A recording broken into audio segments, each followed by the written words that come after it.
pendiente que nos queden hasta que tomemos llamada de nuestros resistentes. Tú sabes que he estado pensando en esta cuestión de que al general de mayor importancia chino, de pronto le digan que trabajaba para los americanos dándoles secretos nucleares. Sabemos que en estos regímenes te acusan de agente de la CIA y de trabajar por Estados Unidos muerto de risa por cualquier cosa. Pero esa es una declaración que aún falsa, no le conviene a la imagen de los chinos y del ejército chino. Eso, a ese nivel haya un general vendiéndole secretos nucleares a Estados Unidos, eso no es un chiste.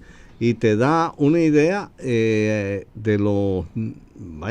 que eso no es una estructura firme, de que eso está lleno de huecos.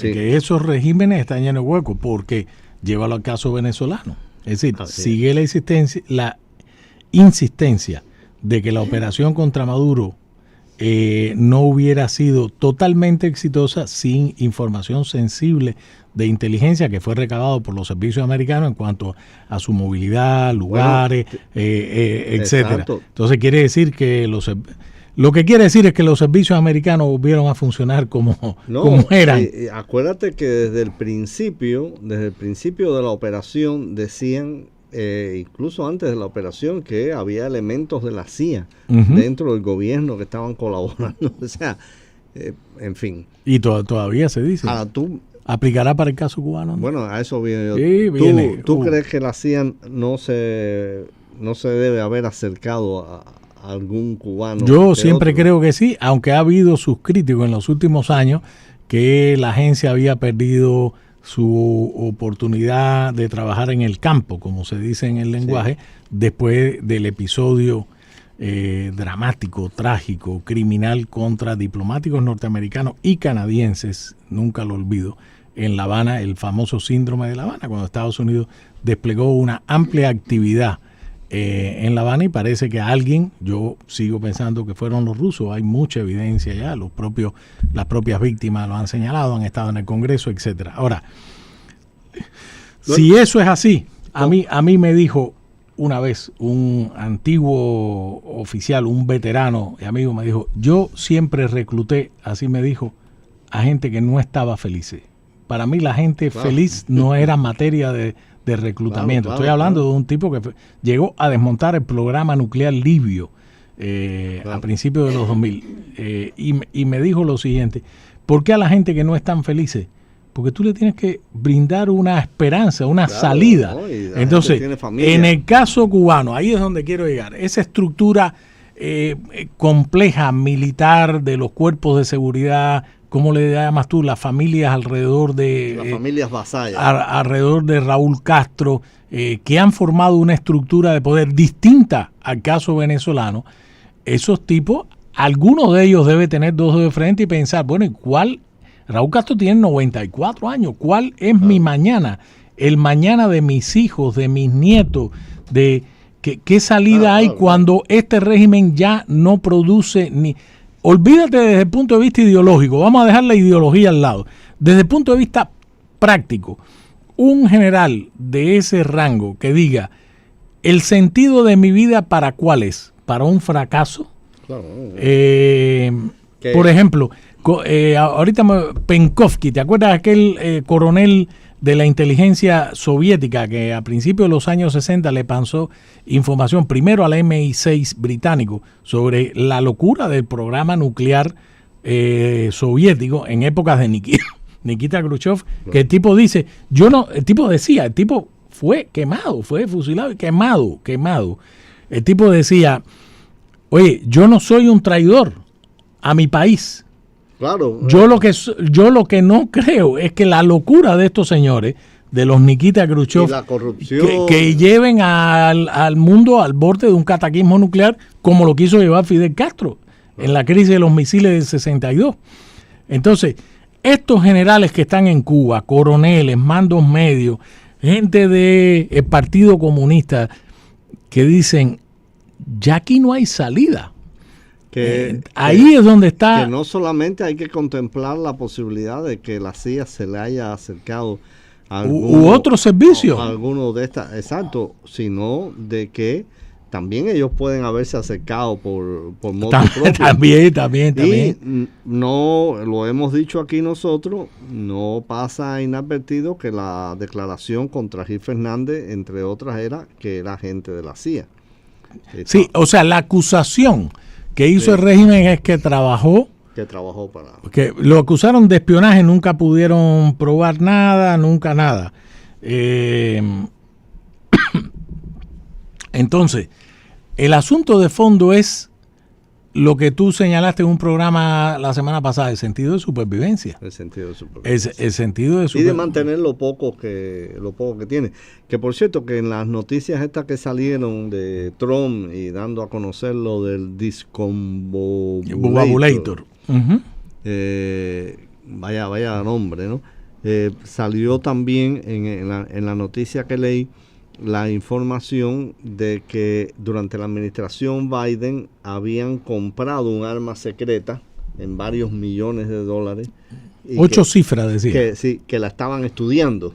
El Departamento de Estado, el Departamento de Guerra, antes se llamaba Departamento de Defensa. Que estaban estudiando esta arma. Estaban haciendo ensayos. Algunos dicen que ensayos con ratones o lo que sea. Y el arma, curioso, el dispositivo, más que arma, tenía componentes rusos. Es lo que se ha filtrado. Componentes rusos. Por ahí hay una pista. Y que habían hecho ensayos en ratones. Mira, el polémico espía soviético, el coronel del ala militar que trabajó para el MI6 y ayudó a evitar la guerra mundial, se llamó Oleg Penkovsky. Los servicios de inteligencia militar del GRU famoso. Y él decía eso. Hay una película por ahí buenísima de este hombre.